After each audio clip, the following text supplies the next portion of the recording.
Hello everyone and welcome back. I am glad you came, and today I'm going to talk about a game that I have personally known and loved and played for a long time that I consider to be one of my favorite games in the early 2000s, and that is Disciples 2: The Dark Prophecy, or as now known today, Disciples 2: Galleon's Return, which is the Dark Prophecy and its two expansions put together, which is Guardians of the Light and Servants of the Dark, added into Disciples 2: The Dark Prophecy. So you get a nice whole package. There is one more expansion that is much more significant that I'll talk later on, which is the Rise of the Elves, but I'm going to consider that to be a separate game. So what about Disciples 2? Why should you get it, and why do I think is worth your consideration? And also we're going to talk about its pros, its cons, what it does well, and what it struggles with. So one thing you can see here on the screen is that Disciples 2, and this is one of its claims to fame, is that the aesthetics of the game is absolutely beautiful. It is almost looking like an oil type of painting in a very Gothic dark style. They did an excellent job. So I'm not going to run into an entire saga, but I am going to start a new quest, and we'll go through what the gameplay is like. So going back here, actually I'm going to jump back here a little bit. Basically standard options. You got your introduction, multiplayer. Really not much of a multiplayer scene right now. Of course, this game is very old. I bet you if you go to certain forums, or if you go onto the Steam Discussions forum, you could probably pick up a multiplayer game here and there. I know a lot of people still love this game, and maybe someone would be up for it. I remember one time I did play multiplayer way back when this game was originally released with a gentleman in France, and we had a great time. And I played as the Undead, and I think he was playing as the Empire, but it was really cool. Alright, so let's go to single player, and we're going to pick up a quest here. Now, a quest is, as it says, it's a standalone scenario. You can choose your faction. There are 4 factions, which we'll go here in just a moment. And we're going to jump into look at the Siege of Katras. So you get the map size, you get what factions there are, and you'll get the overall difficulty and a quick synopsis of what the story is. Okay, now here are the factions. So you have the Empire, which is the good faction, I guess you could say. Very law-abiding. It's the human faction, and they are pretty versatile. They don't have the strongest units in the game. In fact, they probably tend to be on the weaker side, but they have a lot of healing capability, which makes up for it. That being said, you still get some dark flavors in there. You get assassins and inquisitors and things like that. Next up, we have the Undead Hordes. This is a fun faction to play. This is one of my favorites. You play as the undead, as skeletons, it's spirits, and undead dragons and things. I think of like the Lich King from World of Warcraft. Very nice, fun game to play, and I'm sorry, a fun faction to play, and some interesting strategies involved. Next up, we have the Legions of the Damned. I'll go over the clans in just a second, which we skipped over. Legions of the Damned. They are the bad guys, and they're not just the undead. They are demons, devils, almost very evil, almost satanic type of a faction, and very aggressive. They're a very aggressive oriented faction. They don't have the defensive spells or the healing spells as you see with the clans of the human faction, so they can be actually a little tougher to play. They have some very good synergies within their units, but they are definitely an offensive faction. I'm actually going to skip back here just a moment, because I do want to talk about the clans. So we're going to jump in here. We're going to find, should have done one where there was all 4 factions. I didn't have to do this. Okay, so last but not least, the Mountain Clans. They are the Dwarven faction, and the Dwarves are pretty capable in this game. They're not a sub-faction, and they are not pushovers by any means. Definitely more on the defensive side. They tend to have a lower initiative than the other ones. They have higher hit points. They also have some good defensive spells and some very good area of effect spells. A fun faction to play. I would probably not recommend them as your first faction. In fact, if you're starting out, I would recommend either the Empire to be your first faction or the Undead. They're also a little more forgiving. Dwarves and the Legions, they are a little more difficult, a little more advanced, and you have to have a kind of a good strategy. So, alright, so let's go back into my quest. And we're going to say Siege of Katras. I'm going to jump over here. And you know what? I am feeling I'm going to be the Undead Hordes. So now here at this screen, you get some basic selections. Nothing too fancy. This isn't Stellaris or Crusader games where you have a mile list long of options, basically. It's pretty simple. Basically, it's your name you want to put in. I used Alex. This is kind of my name on YouTube. The difficulty level and who your leader is going to be and what type of leader you are. And here, this is the one part that does beg a little bit of explanation. So you start with a Warrior Lord. You get the Warrior Lord hero on the map. But also, you get certain bonuses. So Warrior Lord units will regenerate 15% of their health each day, but their magic research is limited. This can be good. It's a little more forgiving for maybe newer players because you're going to find yourself trying to heal your units a lot, and that can cause a lot of backtracking if you're not careful. The Mage Lord. So the Mage Lord, you get the Mage Lord hero when you start, and you get the full access to spells, and you can cast them twice a day, and they are half the research cost. Very good faction, probably a little more advanced for some people, but you can do a lot of very destructive stuff. It's quite fun.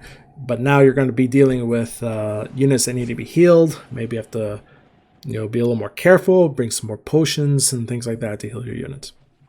Last but not least, the Guild Masters. Now, this can be also quite a fun one to play. You get the, I would say, the Hunter or the Scout hero, which has the longest movement range of all the heroes, which we'll get into in a little bit.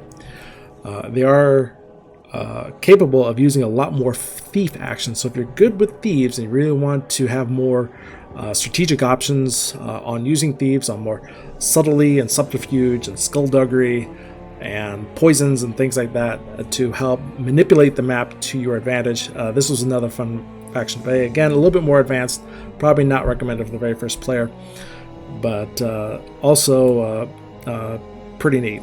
It gives a pretty good experience. Again, your magic is to be limited to the 4th level. Only the Mage Lord gets the 5th level magic. Okay, I'm actually going to pick a Warrior Lord, so for newer players, this is the one I would recommend. So this is kind of the experience you're going to see when you get started. Difficulty, you got, of course, easy, average, hard, and very hard.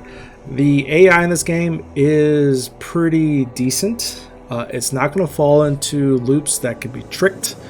And what you're going to see is probably on the higher difficulty levels, you're going to see them use a lot more magic and really weaken you down before they engage. I'm going to pick average. Again, I've spent a lot of hours in this game, particularly when it first came out, but it's been a while, so I'll be a little more forgiving here. So we're going to get started. Siege of Katras, and we'll jump in here. I'm going to skip the story because we're just going to go from there. You get some story text that comes up, so this gives you an idea of the scenario that you're going to be in. Again, there is an artifact that you want to obtain, go to Life Orb.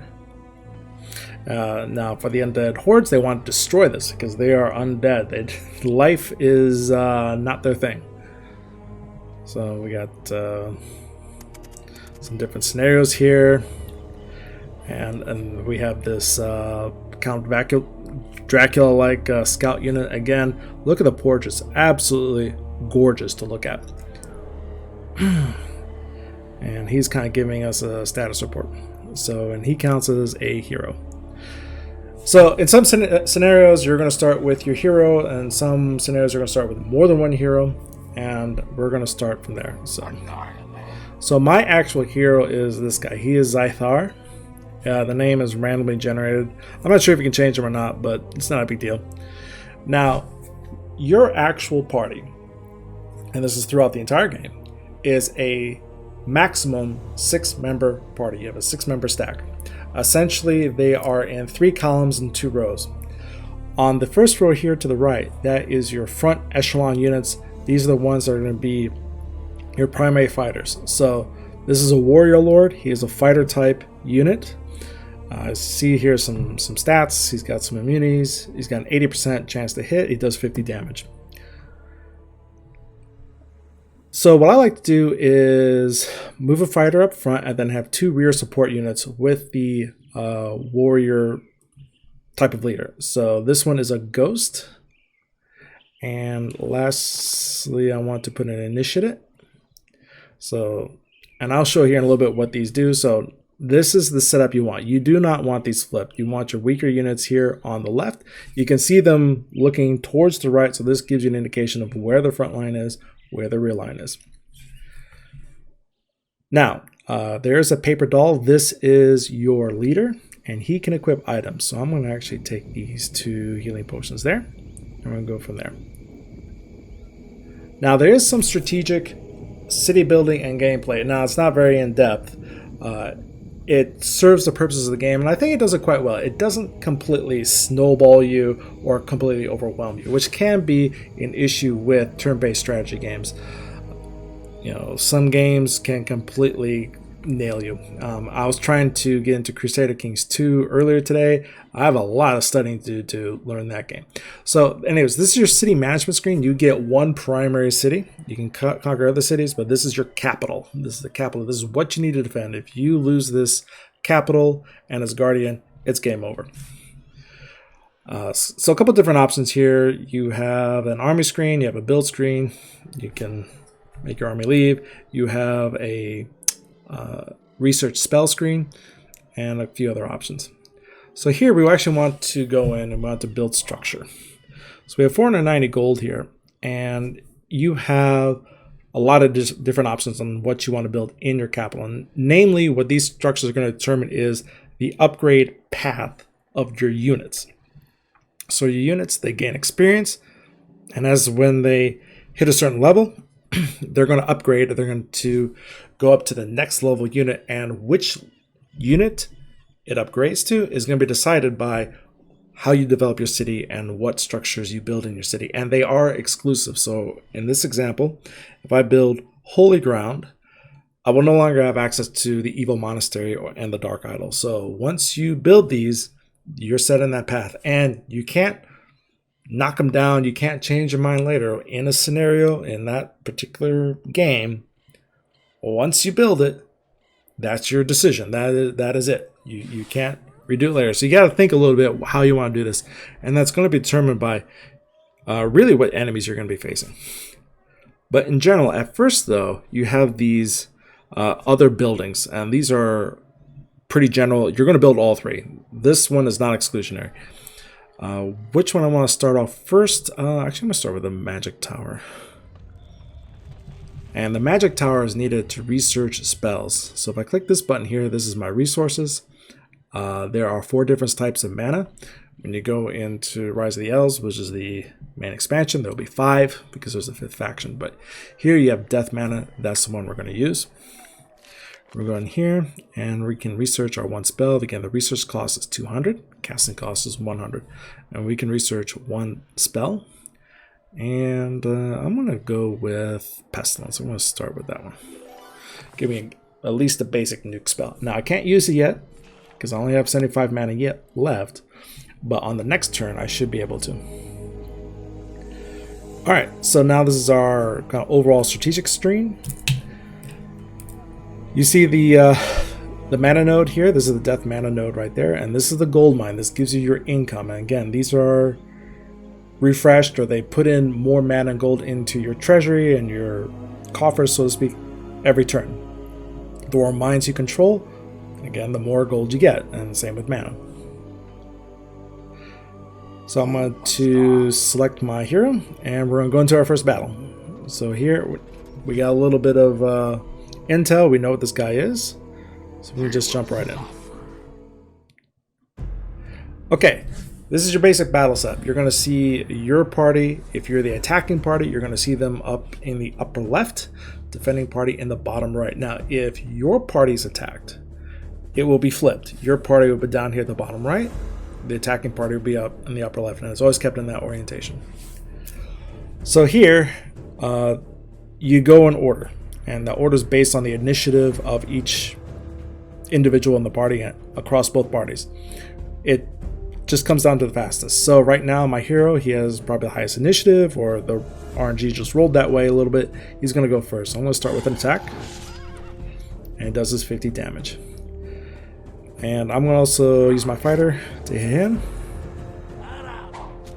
and basically I'm going to cycle through it. Now at this point you saw him attack, which means his initiative is higher than my ghost. That's a ghost, right? Yeah, that's a ghost. So that's where some of the real strategy is going to come in, is how do you anticipate when's going to attack and who's going to attack. And again, it's not a perfect science. Some can get lucky, they can attack first, but generally it's down to initiative. So she is going to paralyze him. Now he cannot move, and now I can attack him. Well, my fighter missed. Again, the RNG is strong in this game, I'm going to warn you. So you see that break paralyzed, that's mean he used his action on this turn to break out of that paralyzed, but he cannot attack. I'm going to use my, what's this guy? Initiate to attack him. He's got pretty weak attack, he's in the back, but he can hit all the targets. And right now there's only one target. Let's see if we get lucky again, and she missed. So I'm going to hit him. And now I got lucky because my Fighter Lord can attack, and now you see each unit gets 22 experience points. Now if I go back here, if I right click on a unit, it says fighter, you'll see that XP level. When he hits that 95, that's when he upgrades to the next unit, or the next level of that unit, depending on what building I built in my capital. Now he's pretty far away, he's 95. But the rear units, like the ghost, she only needs 75. And initiate, same thing, only needs 75. So typically, all things being equal, your rear echelon units are going to upgrade before your front echelon units by a little bit. Okay, so my Warrior Lord, he is out of movement points, so he's done. Now this Red Thirst guy, an interesting name. Now he can still move. Now if you look here, you'll see his leadership says 2 out of 3. He can bring in one more unit. You always want to make sure that you have all the units of party that you can get, because they are crucial. So I'm going to park this guy in the capital, and I can recruit another unit. So all I do is click on an empty slot here, and I can select who I want. And this is a scout, so I'm going to move him over there. The reason I don't put him in the middle is that if someone is in the middle, they could be attacked on both flanks. But if they're on the flanks there, then only the enemy in front of them or off to one side can attack them. So they can't gang up on them. Now you can use that to your advantage, because if you have a very like HP cushion type of unit, you can put them in the middle and actually use that to your advantage. Right now I'm going to get a fighter, costs 50 gold. I'll pop him up there, and I'm putting him up there. So typically I like to start with this, kind of 2 columns with an empty center. And I'll put this, give that to him. And now he can move. So you can see he has 35 movement points. My Warrior Lord only has 20, but he has flying. So we'll get to that in a second. So I can use this guy to scout out here. Okay, there's another gold mine. We'll see if we can capture it. So we're going to end our turn. There's our Empire. Saying he's going to wipe us out. And because there's the Legions of the Damned. They hate us too. Oh, and here we got attack. So this now goes into what I described earlier. You see the sides are flipped. Alright, starting off with, now he only has 65, and I know these wolves kind of hit hard. You can always right click on a unit to see what they do. So I'm going to pause there. And now I'm going to attack with my Death Knight. And we'll see if we get lucky here. If she can paralyze him. She did. Okay. Now, I'm actually going to take one healing potion. I'm going to give it to my fighter there. Focus paralyze. I'm going to keep nailing this guy.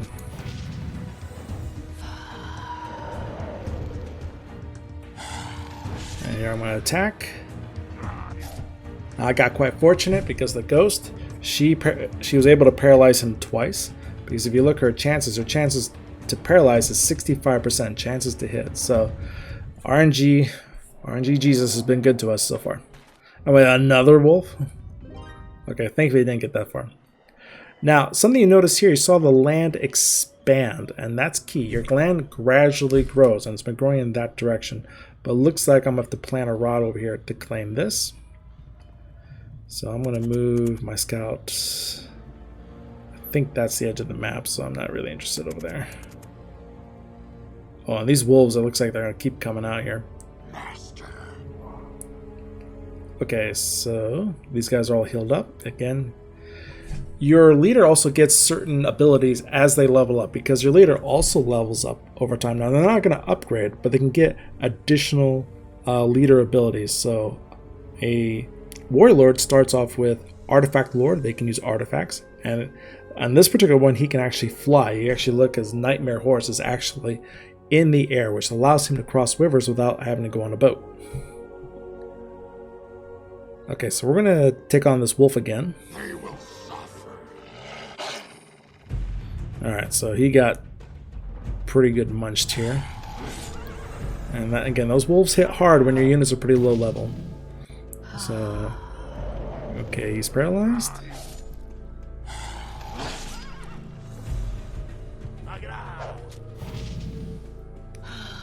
I'm going to cycle this a little bit faster. Okay, there we go. Alright, good roll there. Now at this point, you see at 27, now we're really, really close to these guys upgrading. So now I want to go into the city. And I'm going to build my first upgrade path.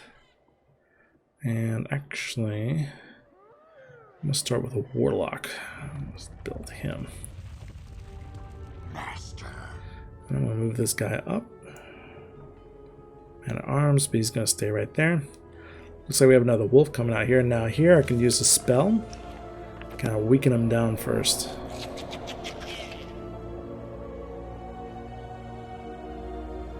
Okay. Now, one thing about claiming land here, you're going to sometimes need this unit. This is the plant rod unit. Every faction has their own. This one is a banshee, so looks like I need more gold. Yeah. So that's going to have to wait. But I need her to plant a rod. When you plant a rod, you can claim the land around it. And it's going to grow in that area. Alright, so we're going to take our turn here. Yeah, and there's the wolf. Now you see I actually damaged the wolf. It looks like he gained some of his health back here. But we're going to go for him.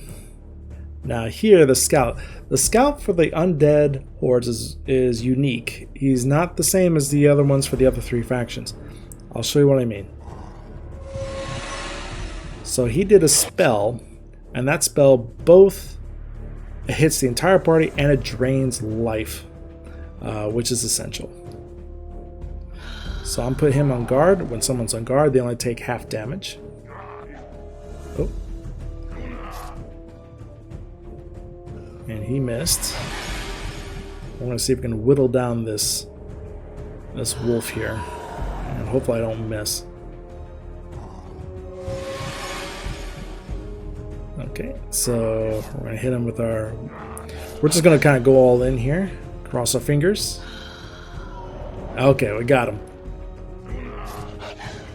And down he goes. And 22 experience. Pretty nice. So we're going to go in here. And now I'm going to make the other building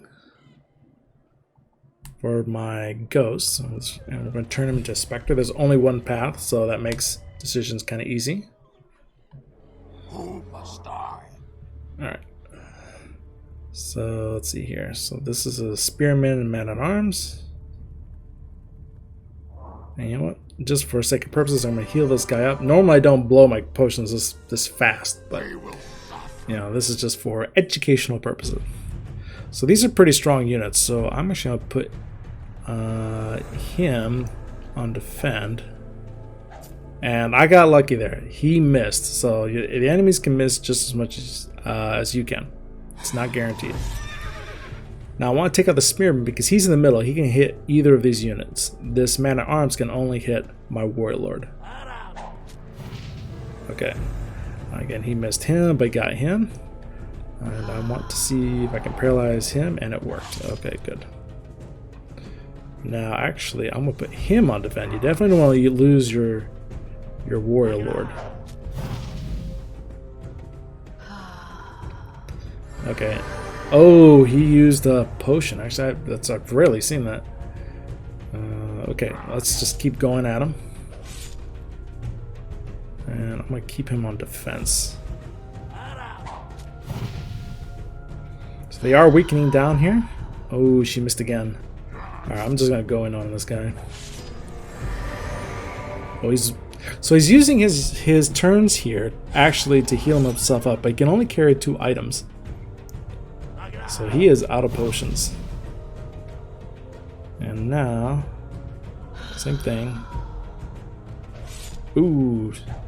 Oh, got very lucky there. Alright, we're going to go in. And now I missed. So this is the part about the game that can be maddening. The RNG is strong in this game. You can improve it. It's all about stats and getting him up there. Alright. And he missed. But now my fighter can go. Bang. We nailed him. And look at that. The 2 rear lines have now upgraded. Although my warrior lord's a little worse for wear here. Put that life potion. Life potion actually resurrects a unit, although it does not heal them. I'm going to pull this guy back because that wolf I think is going to come after me. Alright, I'm going to put this guy here. And you know what? I'm actually going to go around and get in front of this wolf here in case he comes after my other guy. Alright, attack.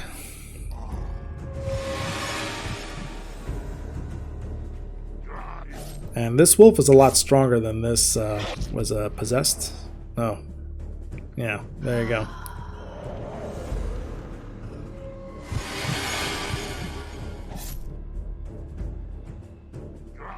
And uh-oh, this may not be good.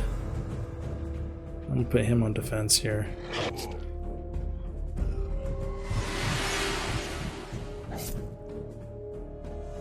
Okay, come on, paralyze him. Okay, there it goes. Again, he's not doing a whole lot of damage here, but he is whittling him down.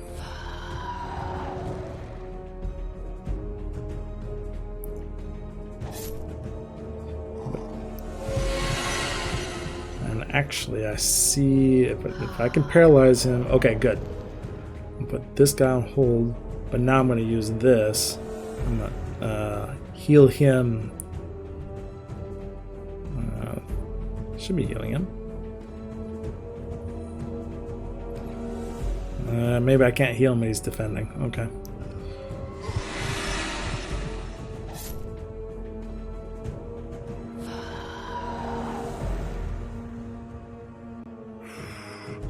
Okay, this guy's going to die either way, so I'm going to just nail him.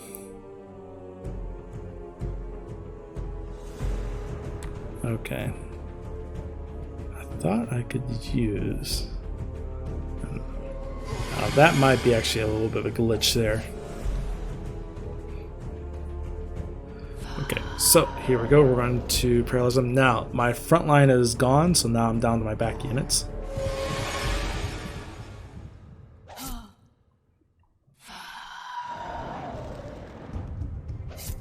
Ooh, and there goes the ghost.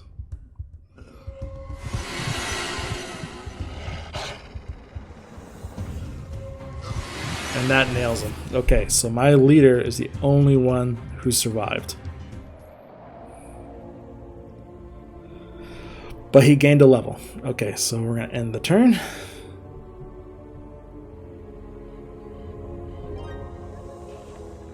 And now my leader, this leader has leveled up, so now I can choose a new ability for him. And actually I'm going to choose Banner Bearer, even though I don't have any banners left. But this guy, he needs... actually, they both need to get home. So I'm going to put him in first. I'll put him there. And what I'm going to construct now is a temple. Temples are needed to heal. Okay, so that is the first, let's see how many turns. I'm not sure exactly. First 4 turns in the game here. I just want to give you a flavor of what it's like. You can already see kind of a lot of strategic thinking that goes on, and this is definitely a game that is of the one more turn variety. It just goes over and over and over. The graphics are beautiful, the combat is beautiful. I could do a lot more videos, and actually I have done way back when a couple of Let's Play videos showing the Empire and some of the other sides. Maybe I'll do some more in the future if you like it, but as far as the review goes, this game has a lot going for it. So that being said, we got a good overview of the gameplay. So I am going to, actually I'm gonna just quit out the game. Actually, let's see, I want to save, load. You can also export your leader if you want to do that. Right now, it's not very strong, so we're just gonna leave it there. Okay. Okay, to finish up here, overview real quick and final verdict. So Disciples 2, Galleon Return, only on the PC for the Windows, originally released in 2002, and I have approximately 250 hours played in this game. Again, this is a rough estimate because I'm taking time just from Steam and also all the time I played back when it was originally released, which I think is a lot more than this, but this is just a rough estimate. Okay, so let's review. So overall pros, it's got a beautiful Gothic aesthetic.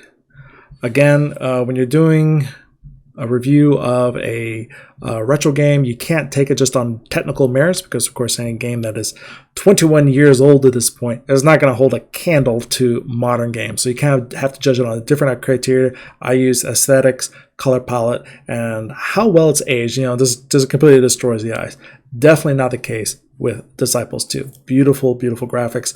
Again, like looking at an oil painting. It has a good story, surprisingly. A lot of 4X strategy games may not have the best story in the world. It's, you know, it's not Final Fantasy or The Witcher or something like that. But it does do a good job. It has a nice dark Gothic thread to it that is fairly compelling and not. And this is one thing I do like. All 4 factions, they don't kind of all come to one final battle that's all the same for 4 factions. Actually, all 4 factions reach a different ending. Yeah, maybe the Empire and the Infernal Clans, or Legions of the Damned, I'm sorry. Yeah, maybe they kind of come similar to an ending, but the Dwarves and the Undead Hordes, they have a different ending and even different bosses, so that's good to have. Another great thing about Galleon's Return, it has the 2 immediate expansions included, rolled into the price. So this was a little bit of the controversy when it came out, because these expansions were something like $30 when it came out, and really all they did was just add hard level missions and additional story content to the game. And a lot of people at the time felt that wasn't enough to justify a full expansion. Here, you get them for free. It's rolled in. So that's actually now a pro. And last but not least, the music, the speech, the sound, as you heard while I was playing, it really hits the mark. The music is a very dark mood, along with the speech and the sound effects. It really does a good job of immersing you into the game. Now, the cons. Again, going back to the graphics, the aesthetic is great. The technical graphics does exhibit some jagginess. There's no real anti-aliasing option in the game to smooth out those sharp corners, and you will see them as the game is put across, especially a modern HD resolution. You're going to see those sharp edges show up. Is it a game changer or game deal breaker? I don't think so, but it's going to be there. Another 2, you're going to have to maybe play around with the settings a little bit. It may not play well with everything. My recommendation is when you go in the settings, you turn off the direct 3D, the stretch to full screen, and definitely don't play in window mode. Actually turn those off and it will run very smooth. But for some people, when they buy the game and they first turn on, they're not turned off by default, it can really come out sluggish, or it doesn't come out very well. So make sure you get those settings changed. Again, it is in there. It can cause some people to stumble, so it's a point to be made. Now, overall, do I recommend that you get Disciple 2 Galleon's Return? If you are a fan of turn-based strategy games, especially if you may be a newer fan, I absolutely recommend Disciples 2 Galleon's Return. This is a great gateway game. It's a gateway drug into 4X strategy games. A lot of times, some people, they want to get into the space and they go into something like a Paradox game, such as Crusader Kings, Hearts of Iron, or even Stellaris. And like, holy cow, they get completely blown over. Paradox has been working on that to try and ease down that initial shock, but that's a long ways to go. Disciples 2, it's on the other end of that curve. And you don't find yourself having to micromanage nearly as much. You can just get in, deal with the strategy, and it works really well. So anyways, I hope you like this retro review. This is the first time I've done one in, I think, 3-4 years. And anyways, check it out. You can get it on Steam. I think you can also get it on Good Old Gaming. And the price is around $7. So definitely worth a go. And I hope you enjoy this review. And I look forward to making some more. Take care.